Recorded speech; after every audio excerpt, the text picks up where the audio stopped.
Old Robert Kraft all being slick. Got Jared Mayo up out of there.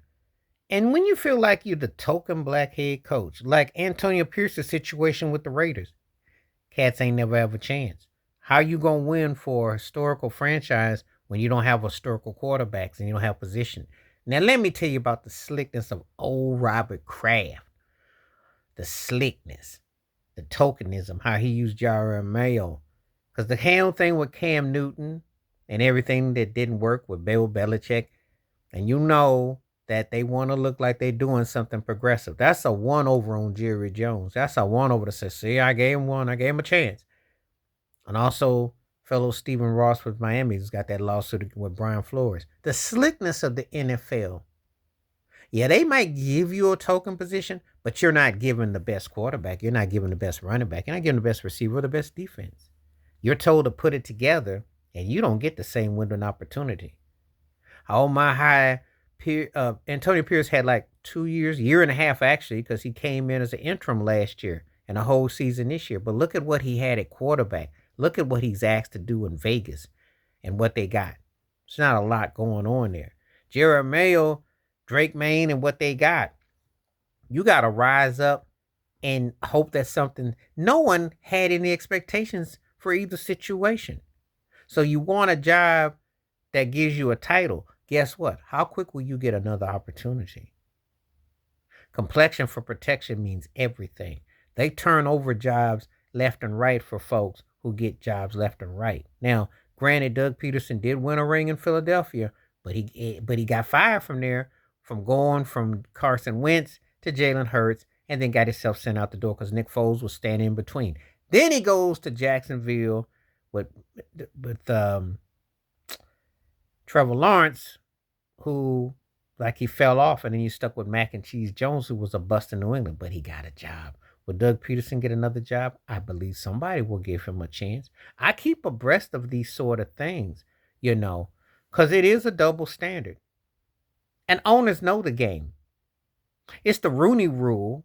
But then I go from the Fritz Pollard was the first African American NFL coach in the early 20s. You go all the way up to Art Shell taking over for the Raiders in '89. You've only had 24 black NFL head coaches. Let that sink in. And you've just had two that were Super Bowl winners, Tony Dungy and Mike Tomlin, who's the winningest African American head coach.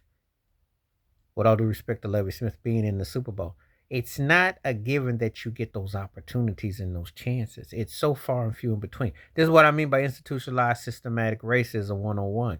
Because you got to look at it for what it is. And they got 11 African American GMs, now probably 10, because I think a couple of cats got let go. I have to do the we go back on that. But the thing is this, still lacking fundamentally with things that should be more commonplace. If you can have predominantly, now you got more black quarterbacks, but there was a bark back on that because the disdain for what Lamar Jackson is doing, and of course you know Patrick Mahomes got people's feathers ruffled because he is entering and he's in conversation with the likes of Brady and Montana.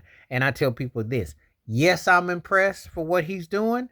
However, I'm not impressed because it could have been a long ago happened if they weren't so racist in NFL. Their past isn't that far in between. And I ain't forgot how they did Colin Kaepernick, who had a runner up with the 49ers and act like he never existed. And they always trying to downplay how progressive are you really? When I don't until I see more ownership, more head coaches, more GMs, and what I call more rethreads. Not a Ray Rhodes complimentary rethread or Herm Edwards rethread, but I'm talking about Cats or Dennis Green, the late Dennis Green rethread. But I'm talking about where more becomes more and more. You know, how come Eric Bieniemy never got a chance to be NFL head coach? Those are questions and marks that are looming and a lot of things. But the Robert Kraft slickness and slyness and being because that washed away the back rubs and it washed away the token gestures, you know, and their political agendas and everything. He didn't do Jared Mayo no favors. All he did was window dress to act like because he's rubbing shoulders with Meek Mill and Diddy and Jay-Z and all them. Because you hip and happening. And you got rid of Aaron Rodgers and the thought and the memories of that. So this is what they do. These owners think they slick. Well, he did get one over on Jerry Jones because Jerry Jones ain't gonna do that.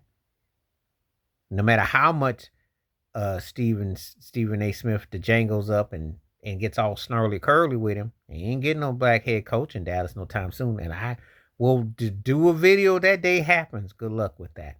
Long as that man is running things. But this is the reality. And there's still so-called teams that have never had an African American head coach in totality that have won. So that's is a reality. 24 African American head coaches in the history of the NFL.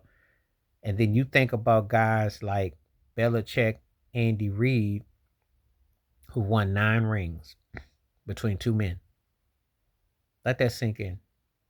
And I can name others. So you think about that. So that's is the reality. Just like when I talk about the NBA. Stop letting people tell you because the players play this players leagues and it's progressive. If you're not having a say, you're not in the game to play. If you're not having a say, you're not in the game to play. That's the manipulation and the shine jobs that the Robert Kraft, the owners, get to do. People don't talk about it. Please like, subscribe, welcome thoughts, comments, and I do respond. Thank you. Wash your hands. Keep your mind clear. Watch out for another. Share it if you like and hit that membership. Stay safe, stay blessed, stay woke, stay free. I'm out one time. Peace.